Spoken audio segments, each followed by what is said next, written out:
আগামী ৮ তারিখে মাধ্যমিকের রেজাল্ট, আজকে ৪ তারিখ, আর মাত্র হাতে ৩ দিন রয়েছে।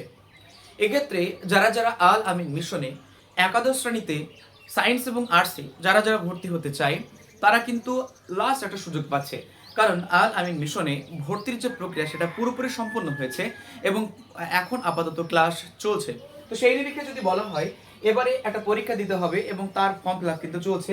এক্ষেত্রে বলি 8 মে, অর্থাৎ এই মাসের ৮ তারিখ হচ্ছে form fill up last date বলা হয়। 8 মে এর লাস্ট ডেট হচ্ছে ফর্ম ফিল আপের লাস্ট ডেট। এখন পর্যন্ত ফর্ম ফিল আপ চলছে, যারা যারা ফর্ম ফিল আপ করেনি তারা ফর্ম ফিল আপ করে নিতে পারো। 8 মে এটা হচ্ছে ফর্ম ফিল আপের লাস্ট ডেট এবং 10 মে অর্থাৎ 10 তারিখে হবে এক্সামটি।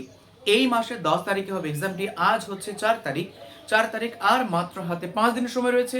5 দিন পরে তোমাদের এই এক্সামটি হবে। তো 10 মে তোমাদের হচ্ছে এক্সাম এবং 15 মে এটা হচ্ছে তোমাদের রেজাল্ট। মানে খুব তাড়াতাড়ি তোমাদের রেজাল্ট প্রকাশিত হবে, অল্প সংখ্যক পরীক্ষা দেবে, রেজাল্ট খুব তাড়াতাড়ি প্রকাশিত হবে আর তোমাদের ক্লাসও তাড়াতাড়ি শুরু হয়ে যাবে। 10 মে এটা হচ্ছে রেজাল্ট। তো প্রশ্ন হলো যে এই সিলেবাস কেমন থাকবে। নর্মালি যে সমস্ত সিলেবাস রয়েছে সেই সিলেবাস বাংলা, ইংরেজি, আর্টসের ক্ষেত্রে থাকবে তোমার ইতিহাস, ভূগোল, বাংলা, ইংরেজি এগুলো মিলিয়ে থাকবে এবং সায়েন্সের ক্ষেত্রে বায়োলজি, কেমিস্ট্রি, ফিজিক্স এই যে পার্টসগুলো রয়েছে সেগুলো থাকবে। তো মোট প্রশ্ন হবে 120 নাম্বারের এবং যারা যারা মাধ্যমিকে 85% নাম্বার পাবে তারাই কিন্তু সায়েন্সে ভর্তি হওয়ার জন্য ফর্ম ফিল আপ করতে পারবে এবং যারা যারা আর্টসের ক্ষেত্রে যারা যারা 50% নাম্বার পাবে তারা কিন্তু ফর্ম ফিল আপ করতে পারবে। এবার প্রশ্ন হলো যে কোথায় কোথায় সেন্টার করেছে। দেখো, সায়েন্স এবং আর্টস দুটি ক্ষেত্রে কিন্তু সেন্টার একই জায়গাতে করা হয়েছে। তো যারা যারা আগামী 10 তারিখে পরীক্ষা দেবে তোমাদের জন্য মোট 6টা সেন্টার করা হয়েছে। মোট 6টা জায়গাতে সেন্টার করা হয়েছে। কোথায় কোথায় চলো দেখিনি। একদম প্রথমে দেখো নারায়ণপুর, নারায়ণপুর বলে একটি জায়গা রয়েছে, এখানে একটা সেন্টার করা হয়েছে। তারপরে দেখো মালদা, মালদাতে একটা সেন্টার করা হয়েছে। তারপর লালবাগে সেন্টার করা হয়েছে, মুর্শিদাবাদে, চিনপাই বীরভূমে সেন্টার করা হয়েছে, খলতপুর হাওড়াতে সেন্টার করা হয়েছে এবং নয়াবাদ সাঁতরাগাছি হাওড়া, অর্থাৎ সাঁতরাগাছি হাওড়াতে সেন্টার করা হয়েছে।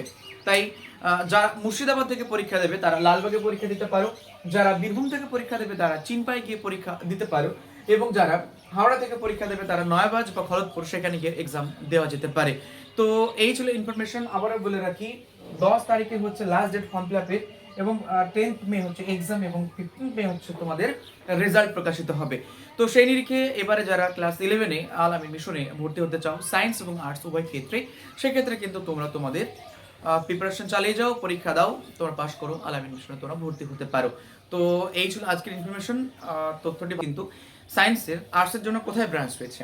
আল আমিন মিশনে আর্টসের জন্য ব্রাঞ্চ রয়েছে খলতপুর, খলতপুরে আল আমিন মিশনে আর্টসের ব্রাঞ্চ রয়েছে। খুব অল্প সংখ্যক স্টুডেন্ট তারা পড়াশোনা করে এবং নয়াবাজ, নয়াবাজে একটি ব্রাঞ্চ রয়েছে যেখানে আর্টসের পড়াশোনা করা হয় এবং আরও রয়েছে সেটা হচ্ছে বেলপুকুর, বেলপুকুর দক্ষিণ চব্বিশ পরগনার বেলপুকুরে, দক্ষিণ দিনাজপুরের বেলপুকুরে আরও একটি সেন্টার রয়েছে, সেটা হচ্ছে বেলপুকুর ব্রাঞ্চ, যেটা উত্তরবঙ্গের সব থেকে বড় ব্রাঞ্চ।